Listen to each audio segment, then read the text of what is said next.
Welcome to learning with Scorpio. तमाम दोस्तों से गुजारिश है कि वीडियो लाइक एंड शेयर किया करें, और अगर आपने अभी तक मेरा चैनल सब्सक्राइब नहीं किया तो काइंडली सब्सक्राइब कर दें। तो चलते हैं अपनी आज की वीडियो की तरफ। Lecture number 4। आज के लेक्चर में सैम्पल प्रोग्राम बनाएंगे, एक्सप्रेशंस की एग्जांपल्स देखेंगे, ऑपरेटर्स का यूज़ करेंगे और लास्ट में टिप्स देखेंगे। तो यहाँ पे एक प्रॉब्लम स्टेटमेंट दी हुई है, इसे देखते हैं। एवरेज एज कैलकुलेट करनी है 10 स्टूडेंट्स की, और यूज़र को प्रॉम्प्ट भेजनी है कि वो हर स्टूडेंट के लिए उसकी एज इंटर करे। तो इसको देखते हैं कैसे करना है।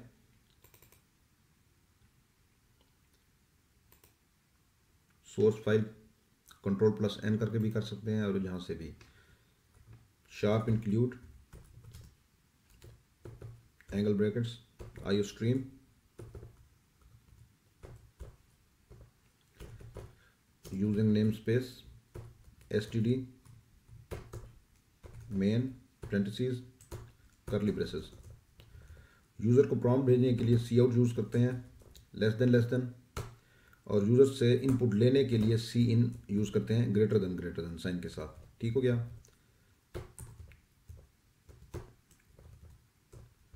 अब यूज़र को प्रॉम्प्ट क्या भेजनी है कि enter the age of student.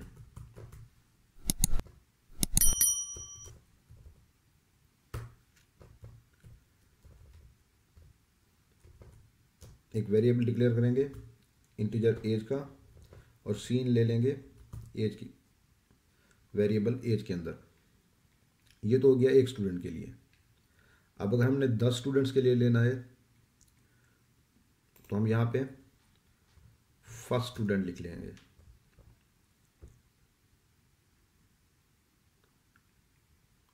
और वेरिएबल का नेम भी चेंज कर देंगे एज 1 से। ठीक हो गया। Age 2, age 3, age 4, age 5। मैं 5 स्टूडेंट्स के लिए कर रहा हूँ, तो यहाँ पे एज 1 होगा, हो जाएगा।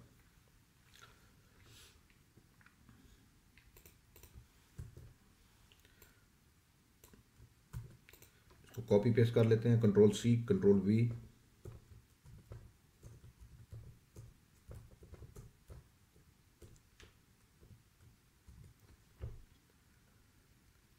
तो ये फर्स्ट स्टूडेंट है, ये सेकंड हो जाएगा, ये भी सेकंड, ये भी थर्ड, ये भी थर्ड, ये फोर्थ, और ये 5, ये 5th।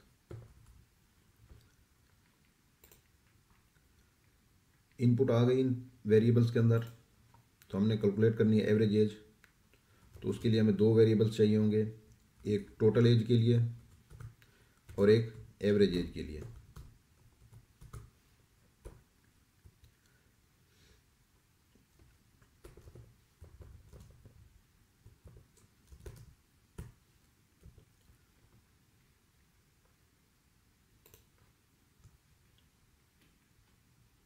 ठीक हो गया।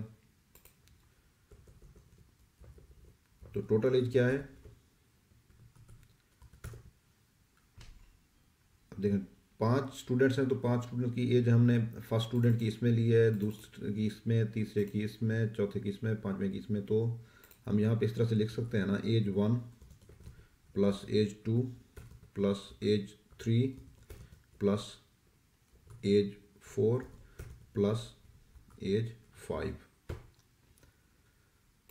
तो ये सारे इसके अंदर प्लस होके इन सब की वैल्यू टोटल एज के अंदर आ जाएगी, क्योंकि असाइनमेंट ऑपरेटर के जो लेफ्ट साइड पे होगा उसको ये वाली वैल्यू, राइट साइड वाली वैल्यू असाइन हो रही है। मीन्स के पहले इनको कैलकुलेट किया जाएगा, ये आपस में प्लस हो जाएंगे, जो इनका टोटल बनेगा वो इसके अंदर सेव हो जाएगा टोटल एज के अंदर। तो एवरेज एज क्या होगी,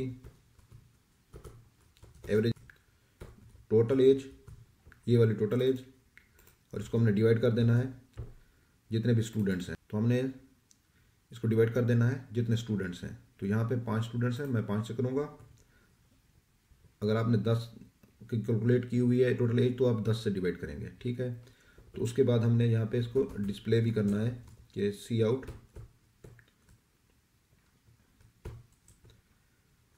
the average age of class is equal to, यहाँ पे हम दोबारा लेस देन साइन यूज़ करेंगे, क्योंकि अब यहाँ हम वेरिएबल की वैल्यू पुट करेंगे, ठीक है। और साथ में लिख देंगे एवरेज एज सेमीकोलन। तो इसे कंपाइल करते हैं, देखते हैं।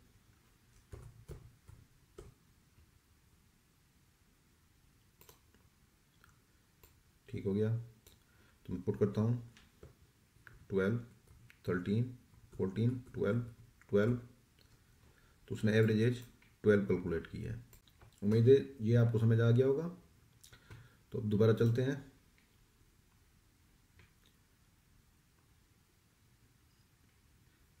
यहाँ पे उसने यही कुछ किया हुआ है, एक्सप्रेशंस का बताया हुआ है कि एक्स स्क्वायर को कैसे लिखेंगे। एक्स मल्टीप्लाई बाय एक्स लिख सकते हैं हम इसको, स्क्वायर नहीं लिख सकते, पावर नहीं लिख सकते हम सी लैंग्वेज में। ऑपरेटर्स का यूज बताया हुआ है। तो यहाँ पे एक और प्रोग्राम लिखना है हमने। Write a program that takes a 4 digits integer type हो, यूज़र से ले और शो करे स्क्रीन पे सेपरेट करके हमको। ये देखें यहाँ पे 753 ले 1 और उनके अंदर बीच में कॉमा लगाए खुद से, ठीक है। तो काफ़ी इजी है, देखते हैं इसको कैसे लिखना है।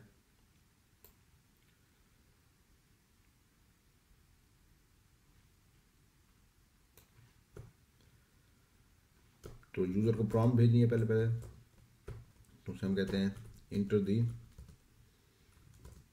4 डिजिट्स, ठीक हो गया। तो उसको हम एक वेरिएबल डिक्लेयर कर लेते हैं नंबर। नेम कोई भी रख सकते हैं आप वेरिएबल का। तो यूज़र से इनपुट लेते हैं तो उसके लिए हम CN यूज़ करेंगे, ग्रेटर देन साइन और नंबर। ये प्रॉम्प्ट यूज़र को जाएगी, यूज़र नंबर इंटर करेगा और वो नंबर इस नंबर के अंदर सेव हो जाएगा।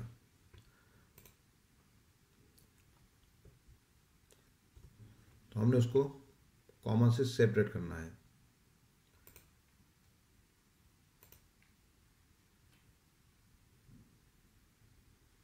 और साथ में एक और भी एग्जांपल दी हुई है, तो हम ये वाली ये दोनों साथ करेंगे। Take a 4 digit integer from user and show the digit on the screen separately if user enters 7531 separately include a simple output of the above program is given below।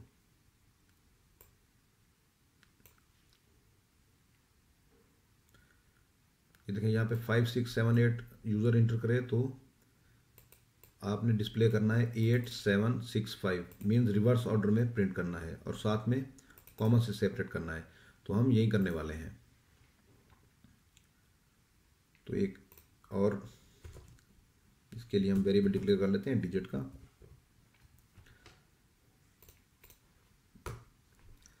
अब यूज़र को प्रॉम्प्ट जाएगी cout enter the digit enter करेगा, वो आके number में save होंगे।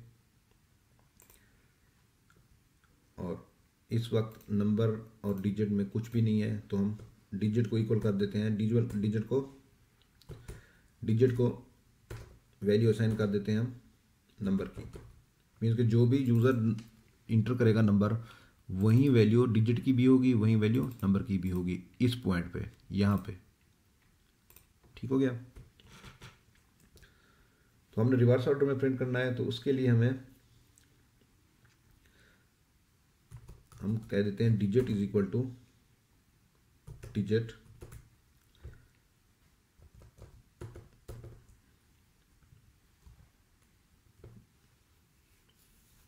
Modulus of 10, mod operator use करेंगे 10 से। अब देखते हैं इसको, सी आउट, सिर्फ मैं डिजिट की वैल्यू देख लेता हूँ।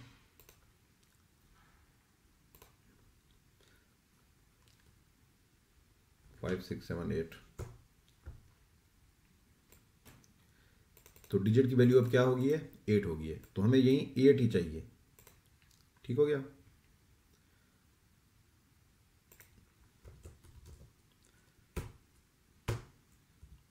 अब क्वेश्चन ये है कि 8 आंसर क्यों आया। अब देखें यहाँ पे इंटर किया गया 5678, ठीक हो गया। तो यहाँ पे डिजिट की वैल्यू क्या हो गई, 5678, ठीक हो गया। जब मैं यहाँ पे मॉड ऑपरेटर यूज़ करूँगा 10 से, तो इसका आंसर क्या आएगा, जो इसका रिमाइंडर होगा। 567 तक तो ये डिवाइड हो जाएगा, 8 रिमाइंडर बचेगा, तो वहीं डिजिट की वैल्यू बन जाएगी। ठीक हो गया, ये समझने वाली चीज़ है। मॉडुलस ऑपरेटर से हमेशा हमें रिमाइंडर रिटर्न होता है। यहाँ पे यही हो रहा है कि हमें रिमाइंडर रिटर्न हो रहा है। तो डिजिट की वैल्यू अब हो गई है 8, मीन्स के लास्ट वाला डिजिट जो है, नंबर जो है वो हमारा फर्स्ट वाला बन गया है यहाँ पे। ठीक हो गया। अब क्या करेंगे हम, अब डिजिट की वैल्यू 8 है, तो हम क्या कहते हैं कि digit is equal to number, ठीक हो गया, डिवाइडेड बाय 10। अब यहाँ पे क्या हो रहा है, ये कमेंट है, इसका कोड से कोई लेना देना नहीं है, ठीक है, ये मैं समझाने के लिए लिख रहा हूँ यहाँ पे। अब डिजिट की वैल्यू यहाँ पे 8 थी, ठीक है, तो मैं दोबारा डिजिट को नंबर की वैल्यू असाइन कर रहा हूँ, और नंबर की वैल्यू क्या थी, 5678, ठीक हो गया। तो अब मैं इसको डिवाइड कर रहा हूँ 10 से इस स्टेप में। तो इससे क्या होगा, मॉडुलस ऑपरेटर ने हमें रिमाइंडर रिटर्न किया था, लेकिन जब हम डिवाइड करेंगे, इंटीजर डिवीजन होगी, तो 5678 यहाँ पे पॉइंट आएगा, ऐसे होगा ना, तो ये वाला हिस्सा कट जाएगा, ट्रंकेट हो जाएगा। इंटीजर डिवीजन में जो डॉट ऑपरेटर के बाद आएगा वो हमेशा ट्रंकेट हो जाएगा, इस बात का ख्याल रखना है। तो ये यहाँ पे बच जाएगा 567, ठीक है। तो इसमें हमें चाहिए भी यही कि हमने 8 को ख़त्म करना था, क्योंकि 8 हमारे पास यहाँ पे आ गया हुआ है, और हमने उसको प्रिंट भी कर दिया है, ठीक है। तो अब हमारे पास वैल्यू बच गई है 567 डिजिट के अंदर, ठीक है। तो दोबारा वही काम करेंगे, digit is equal two digit mod operator use करके फिर 10 से कर देंगे। अब क्या होगा, अब रिमाइंडर क्या बचेगा, क्योंकि वैल्यू है 567, तो रिमाइंडर क्या बच जाएगा 7, ठीक हो गया। सी आउट डिजिट लेस देन और ये कॉमा, ठीक हो गया। रन करके देखते हैं, 5678, ये देखें 8 7 8 7।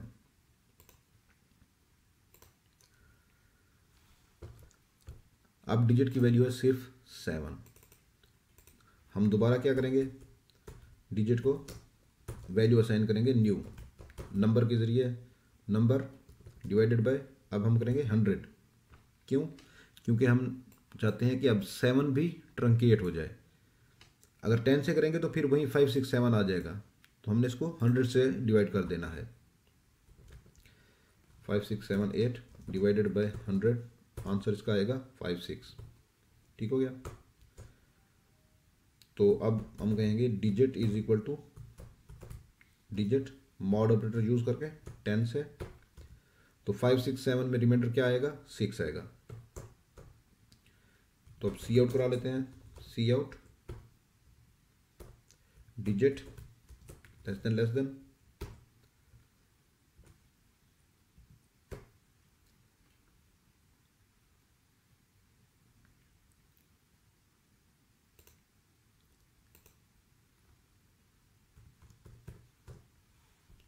876।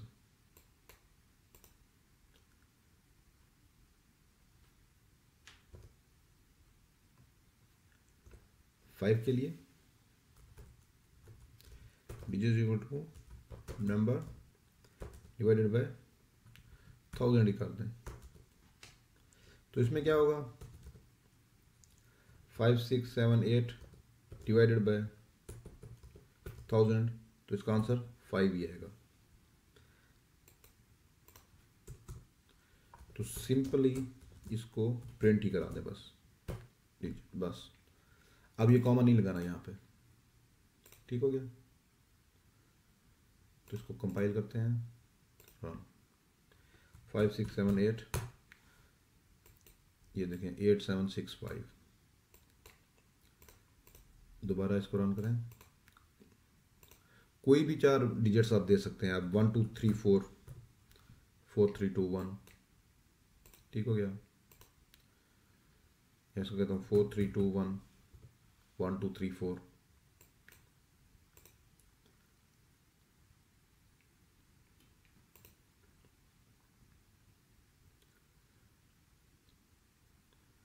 आगे चलते हैं। एक और प्रोग्राम लिखना है।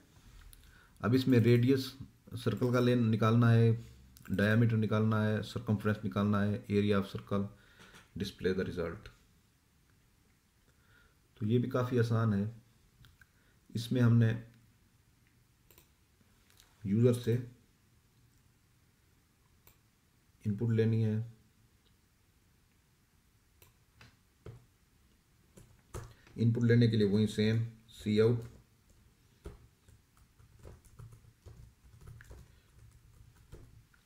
इनटू द रेडियस, और सी इन के लिए हमें ग्रेटर देन साइन यूज़ करना है, और साथ में वेरिएबल चाहिए। तो वेरिएबल के लिए हम यहाँ पे डिक्लेयर करेंगे। पहले उनको फ्लोट में कर लेते हैं, डबल भी कर सकते हैं, डबल ज़्यादा बेटर है। डबल रेडियस,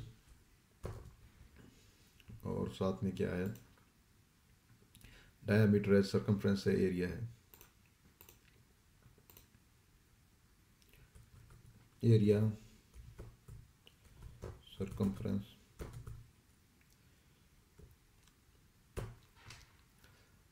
और क्या है, सरकमफ्रेंस, एरिया, फ्लोट, रेडियस। यहाँ पे इसने फ्लोट यूज़ किया हुआ है, हम डबल यूज़ कर रहे हैं, कोई इशू नहीं है।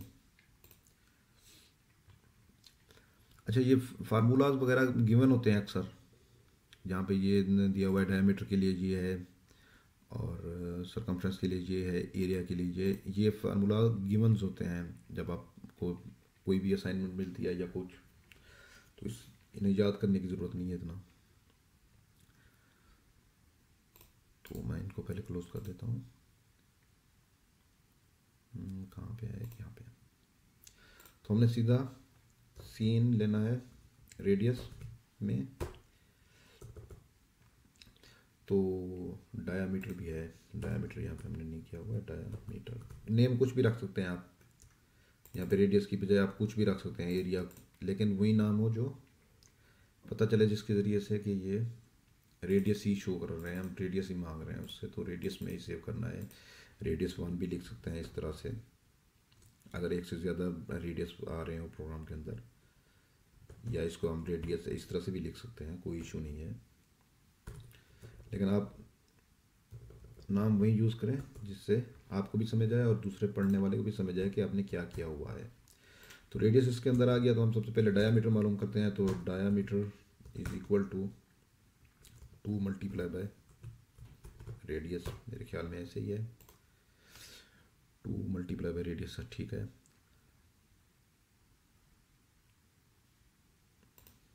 और सरकमफ्रेंस है फिर, तो वो है 3 मल्टीप्लाई बाय पाई। अब पाई की वैल्यू होती है 3.1415926, तो हम यहाँ तक बस 114 तक काफ़ी है। 3 पाई आर, और आ जाएगा साथ रेडियस, और उसके बाद आ जाता है एरिया। ये 2 पाई आर होगा मेरे ख्याल में, 3 नहीं होगा, 2 पाई आर होगा, देख लेते हैं। हाँ, 2 पाई आर है। और एरिया क्या है, 3.14 multiply by radius multiply by radius, क्योंकि आर स्क्वायर होता है, पाई आर स्क्वायर। ठीक हो गया। तो वैल्यू ऑफ पाई इज, देखें पाई की वैल्यू भी बताई हुई है इसने, सब कुछ बताया हुआ है।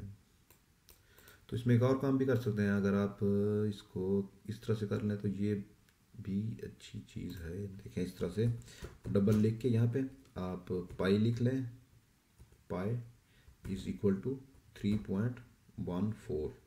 ठीक हो गया। तो अब जहाँ जहाँ पे 3.14 हमने लिखा हुआ है वहाँ पे आप पाई लिख लें, P I pi, apple pie. तो ये पाई हो गया पाई। तो ये तो हो गया, ये तो कैलकुलेशन हो गई है। ठीक है, तो कमेंट भी कर सकते हैं इस तरह से, कैलकुलेटिंग। ठीक हो गया। और यहाँ पे आप कमेंट कर दें वेरिएबल्स। ठीक हो गया। और यहाँ पे आप कर दें आउटपुट। ठीक, तो वेरिएबल्स भी डिक्लेयर कर दिए हमने, और इसके बाद इसमें थोड़ा सा इस तरह से करते हैं, कोई इशू नहीं है। कैलकुलेट भी कर लिया। अब हमने क्या करना है, आउटपुट देनी है। तो आउटपुट देने के लिए सिंपल वही सी आउट। तो अब कॉमा के अंदर हम लिख देंगे डायामीटर और डबल लेस देन साइन और डायामीटर, ये वाला। ये नॉर्मल स्ट्रिंग है, इसको एज ए स्ट्रिंग ट्रीट करेगा compiler, as it is print कर देगा। डायामीटर के लिए वो इसकी वैल्यू को कैलकुलेट करेगा, क्योंकि डायामीटर एक वेरिएबल है, ये एक स्ट्रिंग है, तो ये ऐसे ही प्रिंट हो जाएगी। तो डायामीटर इज इक्वल टू, यहाँ पे इक्वल टू भी लगा देते हैं, इस तरह से स्पेस भी दे दें लास्ट में। ठीक है, तो इसी तरह से ही हमने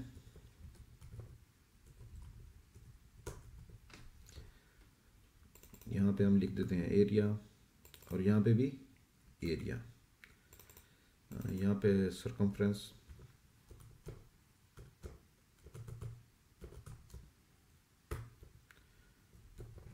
और यहाँ पे भी सरकमफ्रेंस। ठीक हो गया। इसको कंपाइल करते हैं और इसको रन करते हैं। तो रेडियस दे देते हैं 3.5, ये देखें डायामीटर आ गया है 7, एरिया आ गया है 38.465, सरकमफ्रेंस आ गया ये। ठीक हो गया। तो इसने एक ही लाइन पे प्रिंट किया है, तो उसके लिए मैंने पहले भी बताया था कि हम इसको यहाँ पे double less then END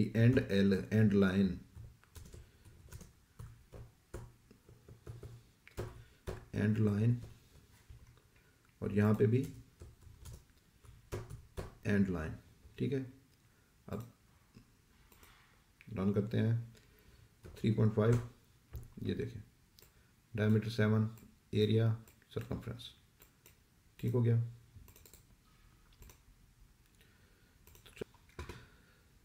descriptive names use करने हैं वेरिएबल्स के लिए कि जो वाज़ेह हों, जिनसे पता चले कि किस तरह से ये किस चीज़ के लिए ये असाइन किया गया वेरिएबल। ठीक है, तो जैसे मैंने रेडियस का बताया था, तो रेडियस है तो रेडियस ही रखें ताकि पता चले। इंडेंटेशन का ख्याल रखना है कि इंडेंटेशन हो, लाजमी हो, इंडेंट करना है अपने कोड को, और पेरेंथेसिस को लाजमी यूज़ करें क्लियरिटी के लिए, एक्सप्रेशंस को अलहदा करने के लिए। वेरिएबल्स का रीयूज़ करें, जैसे हमने पिछले एग्जांपल में किया था, डिजिट और नंबर का हम बार बार से उसको यूज़ कर रहे थे। और take care of division by zero. ठीक है, जिस तरह से मैथ में अलाउ नहीं है, उसी तरह से यहाँ पे भी अलाउ नहीं है। तो इस चीज़ का हमने ख्याल रखना है कि कहीं हमारा एक्सप्रेशन जो है, जो हमने मैथमेटिकली किया हुआ है कुछ, तो वो डिवीजन बाय ज़ीरो सिचुएशन ना बन रही है उसमें। प्रॉब्लम को पहले एनालाइज करना है, उसको गौर से पढ़ें, उसको गौर से देखें कि प्रॉब्लम क्या है और इससे हमें क्या आउटपुट मांगी जा रही है और इसका क्या सलूशन होना चाहिए, और स्टेप वाइज उसको करना है। एंड फिर उसको आपने कोड लिखना शुरू करना है। First think and then write. पहले आपने सोच लेना है किस तरह से करना है। जैसे यहाँ पे मैंने थोड़ा सा वो बनाया है, तो आप पहले यहाँ पे इस तरह से लिख सकते हैं, वेरिएबल्स कैलकुलेटिंग आउटपुट। तो स्टार्ट करने से पहले ही आप इस तरह से लिख लें, स्टार्ट में ही ये लिख लें कि हम मैंने वेरिएबल्स डिक्लेयर करने हैं, कोई भी प्रोग्राम हो वेरिएबल्स आपने डिक्लेयर करने हैं। दूसरा आपको वहाँ पे कैलकुलेशन भी करनी पड़ेगी, ठीक है, कैलकुलेशन का बना लें ऐसे। फिर आउटपुट भी हमने प्रिंट करनी होती है, तो आउटपुट का बना लें, ठीक हो गया। तो अगर कोई और चीज़ है आप कर रहे हैं, जैसे अब किसी चीज़ के अंदर आप टैक्स कैलकुलेट कर रहे हैं, तो आप वहाँ पे लिख दें टैक्स कैलकुलेटिंग, ठीक है। थोड़ा सा इस तरह से साफ और वाज़ेह लिखें ताकि आपको भी समझ आए और कोई और अगर पढ़ रहा हो तो उसको भी समझ आए कि आपने यहाँ पे वेरिएबल